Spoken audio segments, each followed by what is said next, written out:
What is going on, guys? Welcome back to the channel. If we have not yet met, my name is Johnny Nitafan. I'm a life insurance agent, and in this video I'm going to be breaking down with you the 7 things that I wish I knew before I started selling insurance. And these are things that if I could go back and talk to myself just getting into the industry when it was super nice and it was like amazing and it sounded like too good of an opportunity to be true. But before we get into the video, I do want to share a little bit about my story and what I've done in the insurance industry, why you should listen to me. So I am a life insurance agent that sells final expense all over the phone. I've sold over $600,000 of life insurance premium completely over the phone. I make these videos because I want to share with you guys the nitty gritty, the things that people don't want to share with you that will help you moving forward and be able to learn from these mistakes and get the lessons without the scars so that you can have a way more profitable life insurance business way sooner than I did, because in reality, it took me 9 months to become actually profitable in this space. I went and I was buying leads and I was doing Zoom appointments and I was setting appointments, and these unfortunately were not profitable. And it took me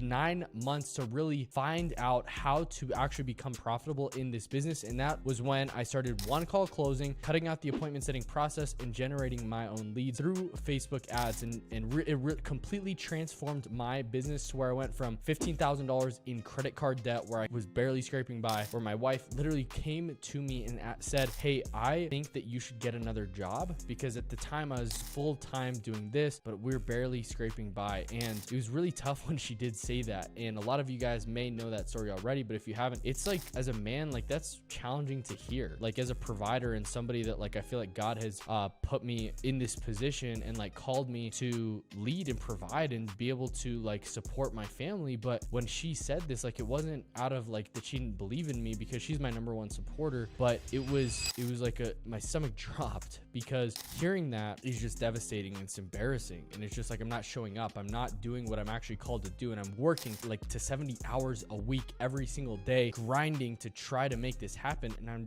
just not. And if I wish I knew these 7 things earlier, I would have been way more profitable. That conversation probably wouldn't have happened, and my life would probably be a lot more different than it is now. So I want to share with you guys these deep things that like a lot of people aren't going to tell you. Your recruiter, the person bringing you into this business, isn't going to share with you, so that you can become way more profitable way sooner. And if you guys actually implement these things, you guys will be able to escape the matrix, like how I have, where I'm traveling all over the world. I've been in Arizona, I've sold insurance in Mexico, Colorado, Kentucky, in Illinois. I'm able to sell virtually, where I was just in Charlotte, North Carolina. Now I'm in New Mexico, about to go back to Arizona, able to travel all over the place and unlock the location freedom that everybody really desires. Now I'm on a mission to be able to help insurance agents just like you learn these things way faster, work with you one-on-one, implement these same strategies into your business so you can scale way faster. But let's just get right into the video.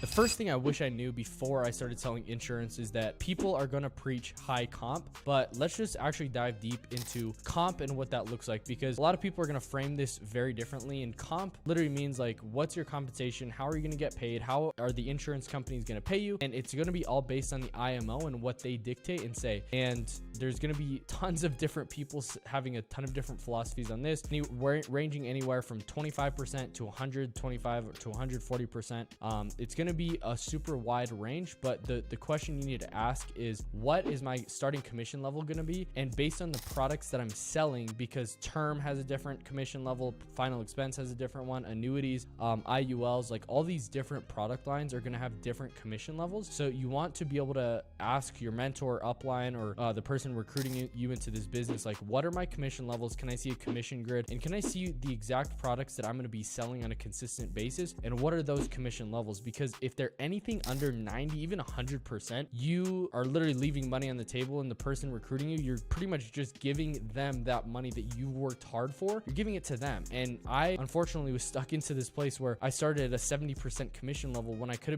have been starting at 100% commission level. And I was buying like super overpriced expensive leads that unfortunately, like, it just did not make sense. And it sounds really good at the start, because compared to health insurance, compared to other different insurance places like PNC, life insurance sounds appealing because you get an upfront commission, but like, just because you're getting 25 or even 50% commissions, it's honestly not that great. So 100% on all product lines for like final expense or term, whatever your primary primarily selling, you want to make sure that those are level across the carriers, because they might incentivize you to write a certain carrier or certain product that might not be best for the client. But overall, is that product line high? About 100%, because some, they're going to say, hey, you're at 100%, but really when you looked at what the product lines are actually going to pay you, they're about 70, 80%. That's what happened to me. So I'm just sharing with you guys so you guys know, when you ask your mentor, talk to your upline, talk to the people in your business, this is how you're getting paid. So this is super important that you know the difference of comps, because the difference of you getting paid 50% commission up front compared to 100% is going to be completely different. Now, from the first year commissions that you're going to get paid based on each product that you sell, you're going to get an upfront advance. Typically 90 to 95% of IMOs are going to pay you an upfront commission, which is going to be about a 75 or 60% advance depending on who you're working with. What that means is that, like, make $1,000 sale and say you're at 100% commission for the first year, you're going to get 75% of that upfront, either when that client pays the first premium or when the policy gets issued. Once you get that commission, the insured has to keep the policy for 9 months so that you don't get a chargeback. And that actually leads me to my second point. Chargebacks are real. So really be careful with this, because if you sell all this business and all of a sudden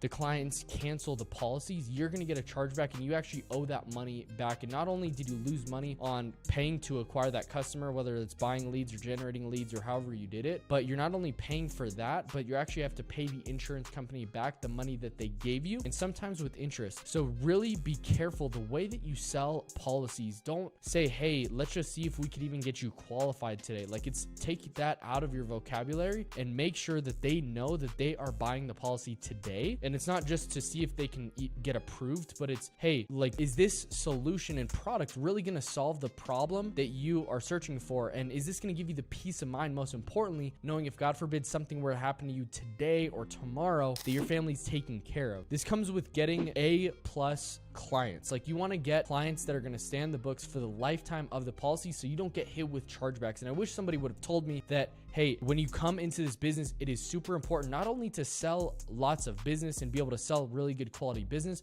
but also make sure that you put the client in the best spot possible, because they, at the end of the day, are going to be shopping around different places even after they buy the policy. So make sure you're getting them into the best policy that you can and that you have access to, but also that you're getting them a very affordable rate. You're not wanting to sell a premium or sell a product that, yeah, maybe your IMO or your company or agency are saying this is a great product, but maybe it's 30% higher than most other insurance companies, what they're paying. And that client, at the end of the day, as much as it may be a good product, they are still going to shop around and try to get the better rate. So a few things to be able to overcome these chargebacks that you get is to have a 2 promise lockdown, where when you solidify the sale, you're retaining the business, making sure that they're fully aware and educating them on the different policies out there that they might see, the marketing that they might get hit with, so they don't fall for that, and stories to be able to back that up that shows that you're the professional, and also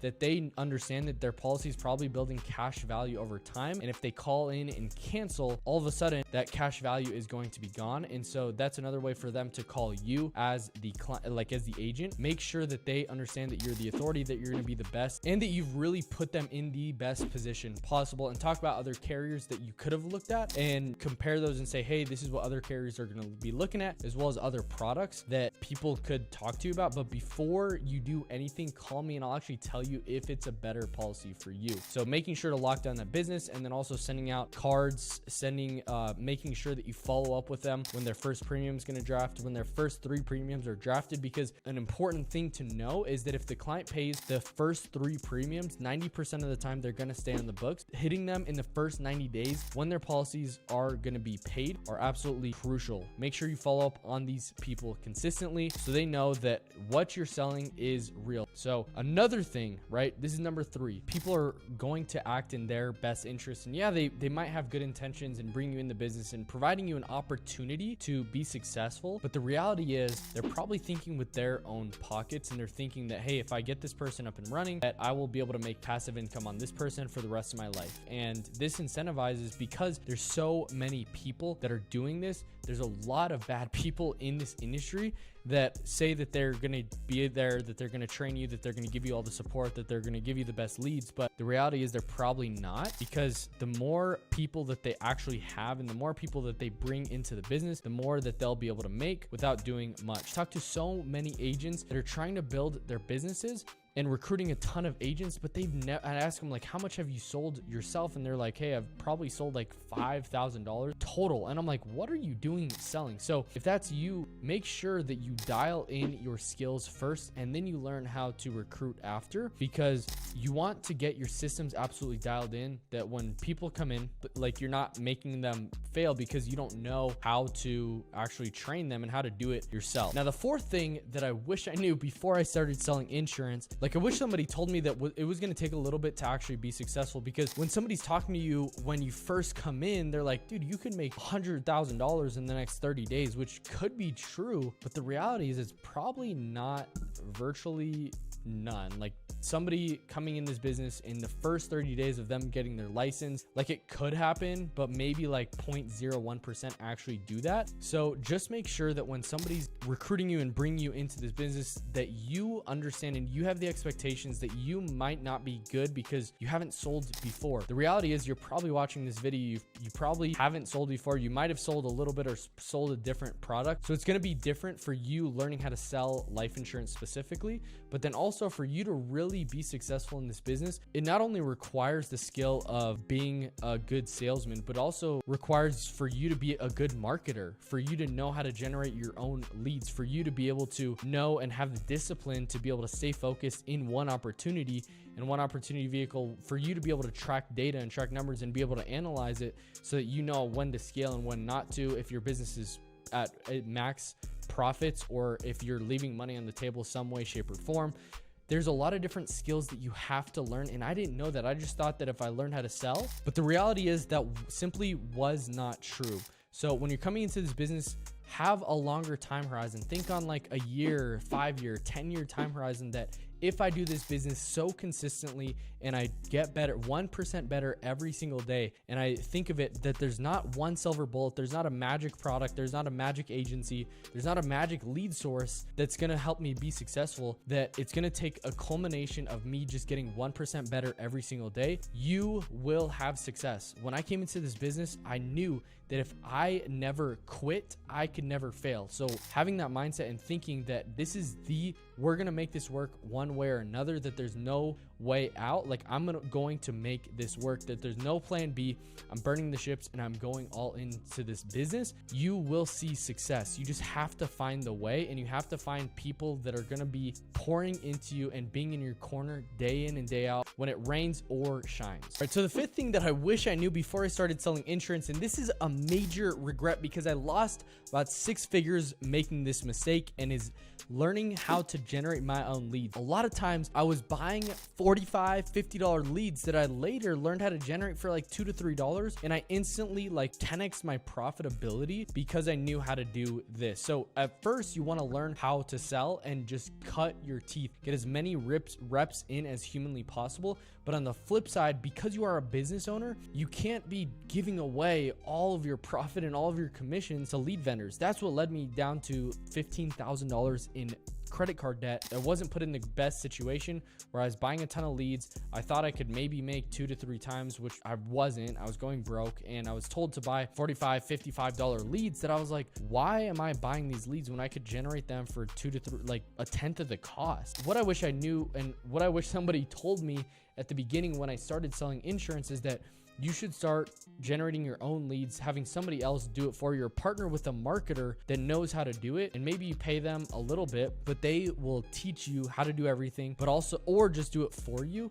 so that you can just focus on selling, but also have high profitability in your business. Because what I wish I knew is this, because I was able to get way more at bats and learn how to sell a lot more and cut my teeth way more because I had way more at bats to be able to speak with fresh, high quality people and not feel like when I bought a $45 or $55 lead that I had to make that sale. And I had a lot of commission breath because if I didn't make that sale, I was trying to make back the money that I spent on these $45 or $55 leads that honestly were not worth that much, only to get hung up on and people to say they're not interested. They already got it taken care of, like being hit with objections all day, just like how I did with age leads. It's super important for you to know that you could generate your own leads or get really low cost leads. If you're paying more than $15 per lead, you probably need to look at something else because there's probably leaving a lot of money on the table or just voluntarily giving the profits that you and your family deserve to somebody else, when you could do it for like less than an hour, like spending less than an hour a week actually focusing on that. The sixth thing that I wish I knew before I started selling insurance was mastering one product line and just going all in on that. A lot of people are going to say, hey, you should be focusing on annuities. You should be doing IULs. You should be doing term, final expense, all these things. You just need to sell one product, hyper niche down and focus on one product to sell, because I made this huge and crucial mistake. Just started out as I was trying to sell annuities. I was trying to sell IULs. I was trying to sell term.